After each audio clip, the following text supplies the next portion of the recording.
Am intrat zile trecute într-o casă foarte frumoasă. Era o casă spațioasă, o casă curată, o casă deosebită. Se vedea că proprietarii acelei case au gusturi bune și rafinate. Perații erau albi, impecabili, pe jos era un parchet de calitate și cred că destul de scump. În living room era un șemineu care dădea distincție această casă.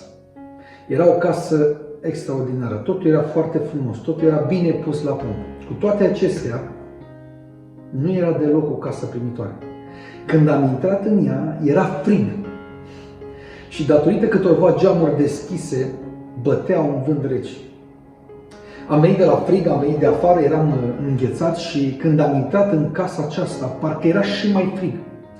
Parcă eram într-o peșteră de gheață frumos decorat. Am stat câteva momente acolo, am stat câteva minute și am ieșit repede afară pentru că simțeam cum frigul acela îmi pătrundea în oase și n-am mai putut să stau în locul acela. Cu ceva timp în urmă am intrat într-o altfel de casă, dragi.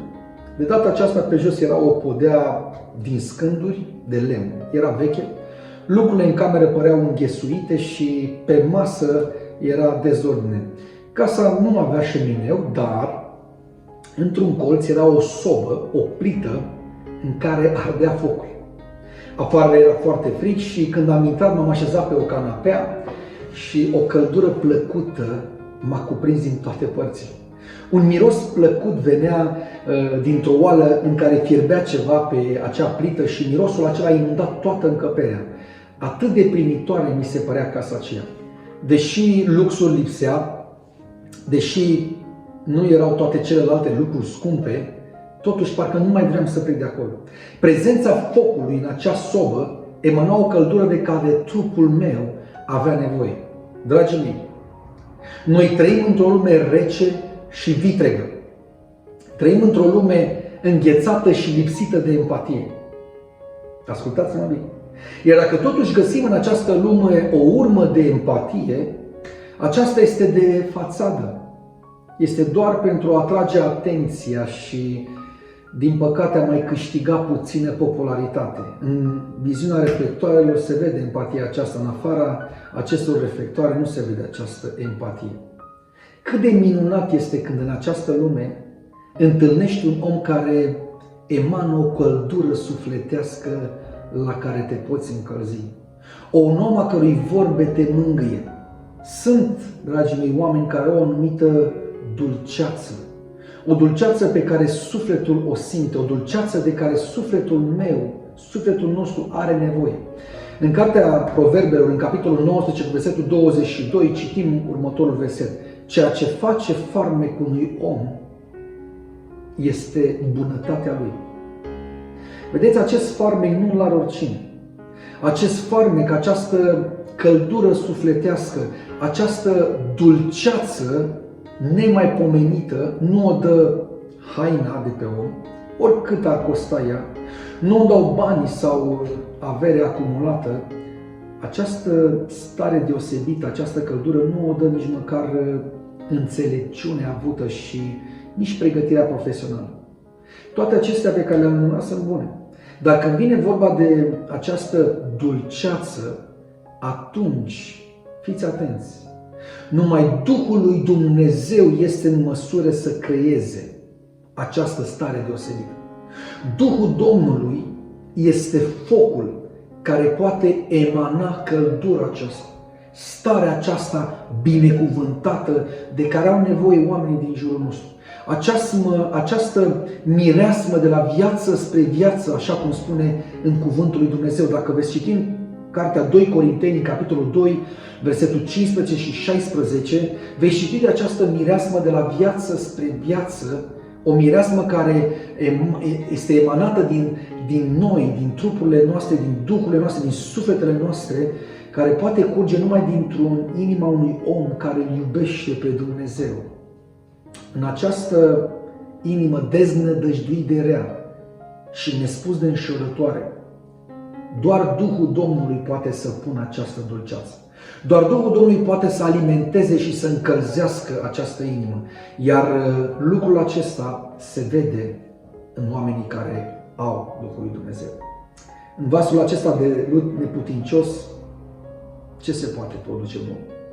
Numai comoara de preț, care se numește Duhul Sfânt, poate aduce ceva bun din vasele acestea de lut în care noi trăim pentru o perioadă limitată de timp. Vedeți, această mireasmă, această dulceață este una dintre efectele prezenței Duhului Sfânt în viața unui om.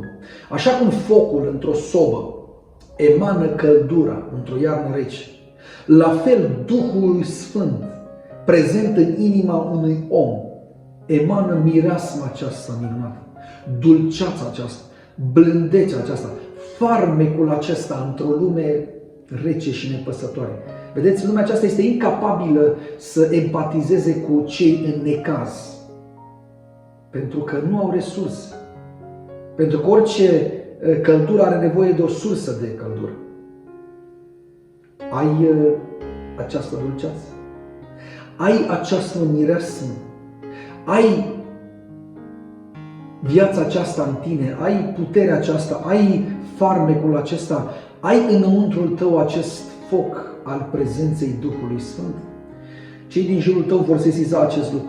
Inevitabil, omul lui Dumnezeu va răspândi prin vorbire, prin atitudine, prin felul în care reacționează la ceea ce este în jurul lui, prin felul lui de a fi, va răspândi această mireasmă, această dulceață. Bineînțeles, dragi, că și omul lui Dumnezeu va greși, va avea momente slabe, va avea momente de care îi va părea rău, dar diferența prezenței Duhului Sfânt în viața lui va face diferența, iar cei din jur vor sesiza prezența. Duhul Sfânt, prezența Duhului Sfânt nu poate trece neobservată. Cât de aranjată să fie o casă, cât de scumpe ar fi obiectele de mobilier din casa aceea, dacă este frig, acea casă nu este primitoare și n-ai vrea să locuiești în timpul iernii într-o astfel de casă. Dacă nu este o sursă de căldură, nu va fi căldură. Dacă nu este căldură, nu este primitoare pentru tine, deși arată bine. Și cât de simplă să fie o casă. Dacă în acea casă este cald, atunci casa aceea te atrage. Pentru că trupul nostru are nevoie de căldura aceasta.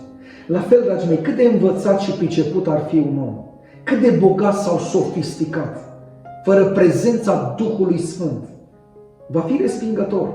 Oricât de mult ar încerca el să joace rolul omului primitor și deschis, nu va putea să imite dulceața și prezența focului Duhului Sfânt.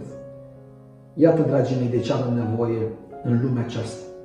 Avem nevoie de oameni care să aibă această căldură sufletească.